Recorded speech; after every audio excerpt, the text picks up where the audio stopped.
First year কেমন আছো? I hope সবাই ভালো আছো এবং সুস্থ আছো। সুস্থ না থাকলে কিন্তু এক্সাম দিতে পারবে না। এই মুহূর্তে সুস্থ থাকা সবথেকে বেশি ইম্পোর্টেন্ট।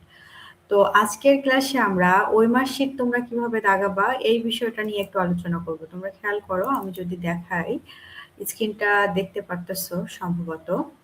এখানে দেখো তোমাদের প্রথমত থাকবে উত্তরপত্র, হ্যাঁ? এইটা তোমাকে দাগাতে হবে। তো এখানে দেখো প্রথমত লিখতে হবে অনার্স প্রথম বর্ষ, মানে পরীক্ষাটা কি?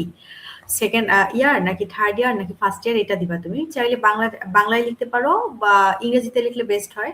Honours first year. আর সালটা মাথায় রাখবা, যদিও এটা হচ্ছে ২৬ সাল কিন্তু এক্সাম কিন্তু ২৫ সালের। সো এটা ভুল করা যাবে না, ২০২৫ সাল দিবা। বিষয় বলতে আসলে তুমি কোন ডিপার্টমেন্টের স্টুডেন্ট এইটা লিখবা। বিষয়ের শিরোনাম নয়, মানে কোন বিষয়ে পরীক্ষা দিতে গেছো এই জিনিসটা কিন্তু এখানে ফ্যাক্ট না। বিষয় মানে কি, এই যে বাংলা ডিপার্টমেন্টে সে বাংলা লিখবা, যে ইংলিশ ডিপার্টমেন্টে সে ইংরেজি লিখবা। তো আমার স্টুডেন্ট বেশি যেহেতু ইংরেজি ডিপার্টমেন্টের, আমি বলতেছি তোমরা ডাইরেক্ট বিষয় লিখবা ইংরেজি। আর যদি ভুল করে ফেলো তাহলে একটা নেট কেটে দিয়ে পাশে লিখবা ইংরেজি, হ্যাঁ?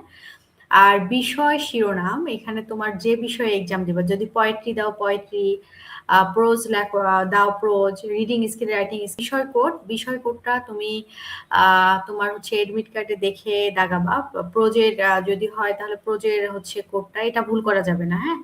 পরীক্ষার তারিখ অর্থাৎ যে তারিখ পরীক্ষা দিবা, ধরো ২৮ তারিখ তোমার এক্সাম, তাহলে ২৮ তারিখ তোমার ২৮ তারিখ দিবা। দেওয়ার পর এই স্থান থেকে তোমার অ্যান্সার লেখা শুরু। তো সুন্দর করে যে মার্জিন টেনে নিবা, নিয়ে তুমি সুন্দর ১ নং প্রশ্নের অ্যান্সার ১ নাম্বার দিবা, দিয়ে লেখা শুরু করে দিবা।